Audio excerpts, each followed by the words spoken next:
The Good Jesus Street is one of the oldest in Recife, the capital of the state of Pernambuco, located in northeast of Brazil. Hundreds of people pass through it every day, students of the area, Brazilian tourists, and visitors from the four corners of the earth. A ceramic plaque posted on the first building of the street calls our attention to something strange. The plaque reads, Rua do Bom Jesus, Good Jesus Street, formerly called the Rua dos Judeus, the Street of the Jews. After 350 years of silence, here finally is the first recognition that on this spot there flourished a sizable Jewish community, whose history is an important chapter in the story of the Jewish migrations, in the struggle of the Jews to preserve their identity, their culture and their faith. A few steps down the street is the Kahal Zur Israel, the first synagogue in the Americas. The synagogue was mentioned in 17th century documents found in Holland and Portugal, but the actual site on this street was only established when the archaeological excavations found a mikveh, the authenticity of which was confirmed by a rabbinical tribunal in the year 2000. The building was opened to the public in December of the year of 2001. The reconstructed building has become a cultural and historical research center, serving academics, tourists and students. Around 2,000 people visit the site every month. Here, they can see the remains of the first synagogue in the Americas, evidence of a Jewish community, and two moments of their history. The first, many decades before the Dutch conquered Brazil, was the time when dozens of new Christian families fled to Brazil, seeking refuge from the persecutions of the Inquisition in the Iberian Peninsula. Many of these families had been betrayed because they continued to practice their faith. Today, we can read the names of these families in the records of the Holy Office. The second phase was marked by a time of religious tolerance, when those first new Christian families and their descendants joined the Jews who came to Recife with the Dutch.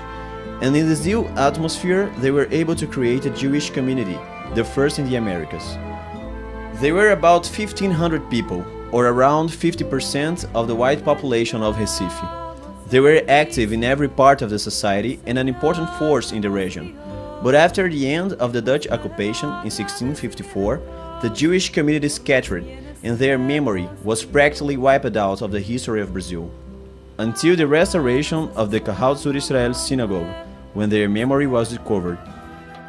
Using the information that has come to light through the excavations, the Jewish Historical Archive of Pernambuco has put together a picture of those times, shaping the history into a tour of Jewish history and culture, which invites tourists from around the world to experience surprising scenes and tales from those times. A few steps from the first synagogue is the house of Duarte Saraiva, a new Christian returning to Judaism, who opened his house to the first religious meetings, bringing together both new Christians and the Jewish people who had come with the Dutch. This Duarte Saraiva was a very successful merchant who owned various sugarcane mills and who purchased the spot where the Kahal Zur Israel was built. Olinda, recognized today as a World Heritage Site, is the source of much of the history of the new Christians from the earliest times of colonization in Pernambuco. Its ancient streets and hills suggest intrigue, love and betrayal. Victims of the denunciations were people like Bento Teixeira, author of the Prosopopeia, the first literary work produced in Brazil, like Rui Gomes, goldsmith, and his son, the first apothecary, as well as four other families who lived where today is a convent school. The family of Branca Dias and Diogo Fernandes was denounced for preparing their house and food for the Shabbat and for having meetings with the Sefer Torah. Diogo was owner of the Camaragibe sugar mill, considered the center of new Christian spiritual activity in the Portuguese colonial era.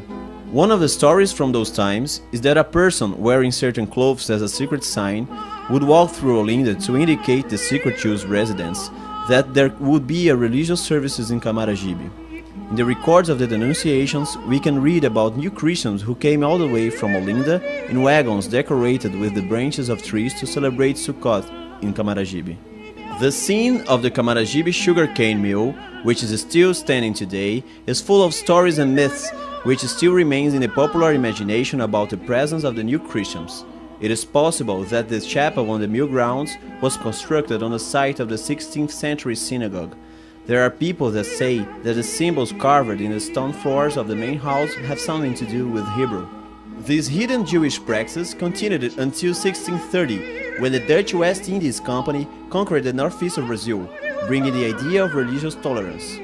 For the new Christians, this meant that they could be open about their Jewish religious practices, and for the Sephardim from Amsterdam, new opportunities. With the Dutch occupation forces, many Jewish soldiers also came. Later, they would form a Jewish troop based at the Jewish guardhouse, probably on the site in Olinda where the Milagres Church is located today. It is recorded that, in order to be relieved of their duties in the Shabbat, the soldiers had to pay a tax to the Dutch West Indies Company. After 1635, hundreds of Portuguese Jews immigrated to Brazil. They had the advantage of being able to speak both Portuguese and Dutch. They were the Portuguese Jews from Amsterdam. They became important for trade, for the exploration of the interior, for sugar production, and for the urban expansion of the city of Recife, as in the land fillings and constructions. The city of Recife expanded, and people began to build on the island next to it, called the Antônio Vaz Island, and the Maori city was built. To connect these two places, a tall bridge had to be built. For reasons we don't know yet, the Jewish engineer Baltazar da Fonseca, who was responsible for building the bridge, only finished half of it. To avoid public criticism, the Dutch governor Johan Maurits van Nassau paid for the construction of the other half out of his own pockets. Defied, he simulated the flight of a bull over the bridge on the day it was inaugurated, creating a fact still alive in the local folklore. So many people came to the ceremony that the bridge earned 1,800 florins in tolls that day. The building of the bridge marks one of the first important changes in the landscape of the Capibaribe River. The river was the pathway into the inland.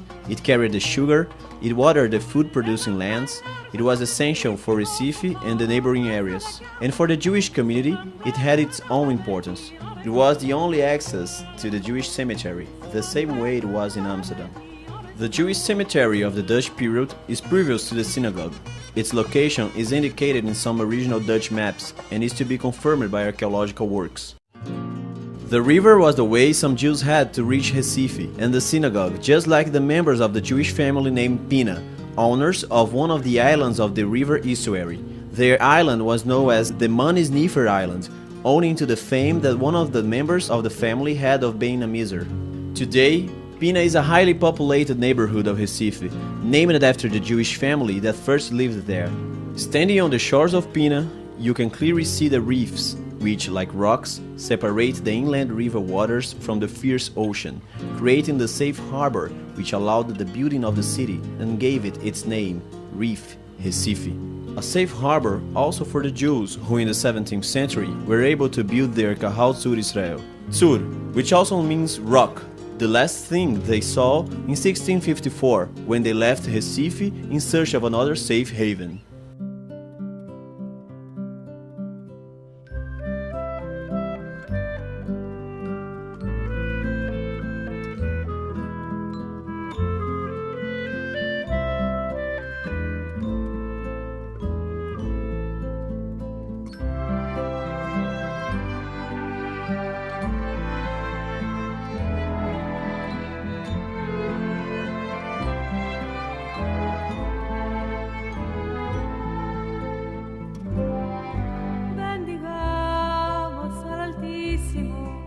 Al Señor que nos crió, démosle agradecimientos por los bienes que nos dio.